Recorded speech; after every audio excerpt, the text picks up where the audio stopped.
اعوذ باللہ من الشیطان الرجیم، میں اللہ تعالی کی پناہ میں آتا ہوں شیطان مردود سے۔ بسم اللہ الرحمن الرحیم، اللہ کے نام سے شروع جو نہایت مہربان رحم والا۔ انا اعطیناک الکوثر فصل لربک وانحر ان شانئک هو الابتر۔ اے محبوب، بے شک ہم نے تمہیں بے شمار خوبیاں عطا فرمائیں، تو تم اپنے رب کے لیے نماز پڑھو اور قربانی کرو، بے شک جو تمہارا دشمن ہے وہی ہر خیر سے محروم ہے۔ صدق اللہ العظیم۔ سورہ کوثر۔ سورہ کوثر کا تعارف، مقام نزول۔ علامہ علی بن محمد خازن رحمت اللہ تعالی علیہ فرماتے ہیں سورہ کوثر جمہور مفسرین کے نزدیک مکیہ ہے اور بعض مفسرین کے نزدیک مدنیہ ہے۔ آیات، کلمات اور حروف کی تعداد، اس صورت میں 1 رکوع، 3 آیتیں، 10 کلمے اور 42 حروف ہیں۔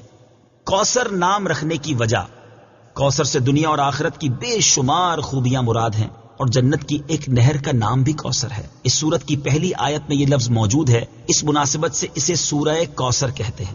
سورہ کوثر کے مضامین، اس سورت کا مرکزی مضمون یہ ہے کہ اس میں اللہ تعالیٰ نے اپنے حبیب صلی اللہ تعالی علیہ وآلہ وسلم کی مدحت بیان فرمائی ہے، اور اس میں یہ مضامین بیان ہوئے ہیں۔ نمبر 1، اس کی پہلی آیت میں اللہ تعالیٰ کے اس فضل و احسان کا بیان ہے جو اس نے اپنے حبیب صلی اللہ تعالی علیہ وسلم پر فرمایا۔ نمبر 2، دوسری آیت میں نبی کریم صلی اللہ تعالی علیہ وسلم سے فرمایا گیا کہ اللہ تعالیٰ کے فضل و احسان کے شکریے میں نماز پڑھتے رہیں اور قربانی کریں۔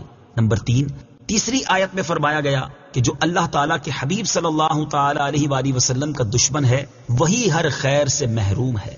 سورہ ماعون کے ساتھ مناسبت، سورہ کوثر کی اپنے سے ماقبل سورت ماعون کے ساتھ مناسبت یہ ہے کہ سورہ ماعون میں کافروں اور منافقوں کی جو صفات بیان کی گئیں ان کے مقابلے میں سید المرسلین صلی اللہ تعالی علیہ وآلہ وسلم کے اوصاف سورہ کوثر میں بیان کیے گئے۔ بسم اللہ الرحمن الرحیم۔ ترجمہ، اللہ کے نام سے شروع جو نہایت مہربان رحمت والا ہے۔ انا اعطیناک الکوثر فصل لربک وانحر ان شانئک هو الابتر۔ ترجمہ، اے محبوب، بے شک ہم نے تمہیں بے شمار خوبیاں عطا فرمائیں، تو تم اپنے رب کے لیے نماز پڑھو اور قربانی کرو، بے شک تمہارا دشمن ہی ہر بھلائی سے محروم ہے۔ انا اعطیناک الکوثر۔ اے محبوب، بے شک ہم نے تمہیں بے شمار خوبیاں عطا فرمائیں۔ تفسیر صراط الجنان میں ہے، کوثر کی تفسیر میں مفسرین کے مختلف اقوال ہیں، ان سب اقوال کا خلاصہ یہ ہے کہ اے محبوب، بے شک ہم نے تمہیں بے شمار خوبیاں عطا فرمائیں اور کثیر فضائل عنایت کر کے تمہیں تمام مخلوق پر افضل کیا، آپ کو حسن ظاہر بھی دیا، حسن باطن بھی عطا کیا، نسب عالی بھی، نبوت بھی، کتاب بھی، حکمت بھی، علم بھی، شفاعت بھی، حوض کوثر بھی، مقام محمود بھی، امت کی کثرت بھی، دین کے دشمنوں پر غلبہ بھی، فتوحات کی کثرت بھی، اور بے شمار نعمتیں اور فضیلتیں عطا کی جن کی انتہا نہیں۔ آیت انا اعطیناک الکوثر سے حاصل ہونے والی معلومات، اس سے 5 باتیں معلوم ہوئی۔ نمبر 1، اللہ تعالیٰ نے اپنے حبیب صلی اللہ تعالی علیہ وآلہ وسلم کو کوثر عطا کر دی ہے، کیونکہ یہاں یہ نہیں فرمایا گیا کہ ہم آپ کو کوثر عطا کریں گے، بلکہ یہ فرمایا کہ بے شک ہم نے آپ کو کوثر عطا کر دی۔ نمبر 2، اللہ تعالیٰ کی اپنے حبیب صلی اللہ تعالی علیہ وآلہ وسلم پر یہ عطا ان کے نبی اور رسول ہونے کی وجہ سے نہیں، بلکہ آپ علیہ الصلوۃ والسلام کی ذات کی وجہ سے ہے، جو شان محبوبیت کی صورت ہے، کیونکہ یہاں یہ فرمایا اعطیناک، ہم نے آپ کو عطا فرمائی، یہ نہیں فرمایا کہ اعطینا الرسول یا اعطینا النبی، نمبر 3، تاجدار رسالت صلی اللہ تعالی علیہ وآلہ وسلم پر یہ عطا کسی عبادت اور ریاضت کی وجہ سے نہیں ہے، بلکہ ان پر یہ عطا اللہ تعالیٰ کے عظیم فضل اور احسان کی وجہ سے ہے، کیونکہ یہاں عطا کا ذکر پہلے ہوا اور عبادت کا ذکر بعد میں ہوا۔ نمبر 4، اللہ تعالیٰ نے آپ کو کوثر کا مالک بنا دیا ہے، تو آپ جسے چاہیں جو چاہیں عطا کر سکتے ہیں۔ نمبر 5، سید المرسلین صلی اللہ تعالی علیہ وآلہ وسلم کی مدحت خود رب تعالیٰ فرماتا ہے۔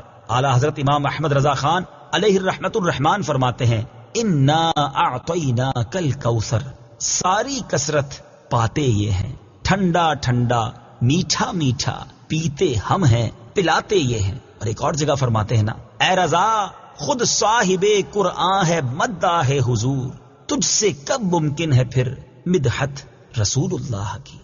فصل لربک وانحر، تو تم اپنے رب کے لیے نماز پڑھو اور قربانی کرو۔ تفسیر صراط الجنان میں ہے، یعنی اے حبیب صلی اللہ تعالی علیہ وآلہ وسلم، اللہ تعالیٰ نے آپ کو دونوں جہاں کی بے شمار بھلائیاں عطا کی ہیں، اور آپ کو وہ خاص رتبہ عطا کیا ہے جو آپ کے علاوہ کسی اور کو عطا نہیں کیا۔ تو آپ اپنے اس رب عز و جل کے لیے نماز پڑھتے رہیں جس نے آپ صلی اللہ تعالی علیہ وآلہ وسلم کو کوثر عطا کر کے عزت و شرافت دی، تاکہ بتوں کے پجاری ذلیل ہوں اور بتوں کے نام پر ذبح کرنے والوں کی مخالفت کرتے ہوئے اپنے رب عز و جل کے لیے اور اس کے نام پر قربانی کرے۔ اس آیت کی تفسیر میں ایک قول یہ بھی ہے کہ نماز سے نماز عید مراد ہے۔ ان شانئک هو الابتر، بے شک تمہارا دشمن ہی ہر بھلائی سے محروم ہے۔ تفسیر صراط الجنان میں ہے۔ شان نزول، جب سید المرسلین صلی اللہ تعالی علیہ وآلہ وسلم کے فرزند حضرت قاسم کا وصال ہوا تو کفار نے آپ کو ابتر یعنی نسل ختم ہو جانے والا کہا، اور یہ کہا کہ اب ان کی نسل نہیں رہی، ان کے بعد اب ان کا ذکر بھی نہ رہے گا اور یہ سب چرچا ختم ہو جائے گا۔ اس پر یہ سورہ کریمہ نازل ہوئی اور اللہ تعالیٰ نے ان کفار کا بالغ رد فرمایا، اور اس آیت میں ارشاد فرمایا کہ اے حبیب صلی اللہ تعالی علیہ وآلہ وسلم، بے شک تمہارا دشمن ہی ہر بھلائی سے محروم ہے، نہ کہ آپ، کیونکہ آپ کا سلسلہ قیامت تک جاری رہے گا، آپ کی اولاد میں بھی کثرت ہوگی اور آپ کی پیروی کرنے والوں سے دنیا بھر جائے گی۔ آپ کا ذکر ممبروں پر بلند ہوگا، قیامت تک پیدا ہونے والے عالم اور واعظ اللہ تعالیٰ کے ذکر کے ساتھ آپ کا ذکر کرتے رہیں گے، اور آخرت میں آپ کے لیے وہ کچھ ہے جس کا کوئی وصف بیان ہی نہیں کر سکتا۔ تو جس کی یہ شان ہے وہ ابتر کہاں ہوا، بے نام و نشان اور ہر بھلائی سے محروم تو آپ کے دشمن ہیں۔ اعلیٰ حضرت امام احمد رضا خان رحمت اللہ تعالی علیہ اس سورت کی تفسیر بیان کرتے ہوئے فرماتے ہیں، عاص بن وائل شقی نے جو صاحبزادہ سید المرسلین صلی اللہ تعالی علیہ وآلہ وسلم کے انتقال پرملال پر حضور کو ابتر یعنی نسل بریدہ کہا، حق تعالی نے فرمایا، انا اعطیناک الکوثر، بے شک ہم نے تمہیں خیر کثیر عطا فرمائی، کہ اولاد سے نام چلنے کو تمہاری رفعت ذکر سے کیا نسبت، کروڑوں صاحب اولاد گزرے جن کا نام تک کوئی نہیں جانتا، اور تمہاری ثنا کا ڈنکا تو قیامت تک اکناف عالم اور اطراف جہاں میں بجے گا، اور تمہارے نام نامی کا خطبہ ہمیشہ ہمیشہ اطباق فلک آفاق زمین میں پڑھا جائے گا۔ پھر اولاد بھی تمہیں وہ نفیس و طیب عطا ہوگی جن کی بقا سے بقائے عالم مربوط رہے گی۔ اس کے سوا تمام مسلمان تمہارے بال بچے ہیں، اور تم سب مہربان ان کے لیے کوئی نہیں، بلکہ حقیقت کار کو نظر کیجئے تو تمام عالم تمہاری اولاد مانوی ہے، کہ تم نہ ہوتے تو کچھ بھی نہ ہوتا، اور تمہارے ہی نور سے سب کی آفرینش ہوئی۔ اسی لیے جب ابو البشر آدم تمہیں یاد کرتے تو یوں کہتے، یا ابنی صورتن و ابایا معنن، اے ظاہر میں میرے بیٹے اور حقیقت میں میرے باپ۔ پھر آخرت میں جو تمہیں ملنا ہے اس کا حال تو خدا ہی جانے، جب اس کی یہ عنایت بے غایت تم پر مبذول ہو تو تم ان اشقیاء کی زبان درازی پر کیوں ملول ہو، بلکہ فصل لربک وانحر، رب کے شکرانے میں اس کے لیے نماز پڑھو اور قربانی کرو۔ ان شانئک هو الابتر، جو تمہارا دشمن ہے وہی نسل بریدہ ہے، کہ جن بیٹوں پر اسے ناز ہے، یعنی عمرو و حشام رضی اللہ تعالی عنہما، وہی اس کے دشمن ہو جائیں گے، اور تمہارے دین حق میں آ کر بوجہ اختلاف دین اس کی نسل سے جدا ہو کر تمہارے دینی بیٹوں میں شمار کیے جائیں گے۔ پھر آدمی بے نسل ہوتا تو یہی صحیح کے نام نہ چلتا، اس سے نام بد کا باقی رہنا 1000 درجے بدتر ہے۔ تمہارے دشمن کا ناپاک نام ہمیشہ بدی و نفرین کے ساتھ لیا جائے گا، اور روز قیامت ان گستاخیوں کی پوری سزا پائے گا۔ والعیاذ باللہ تعالی۔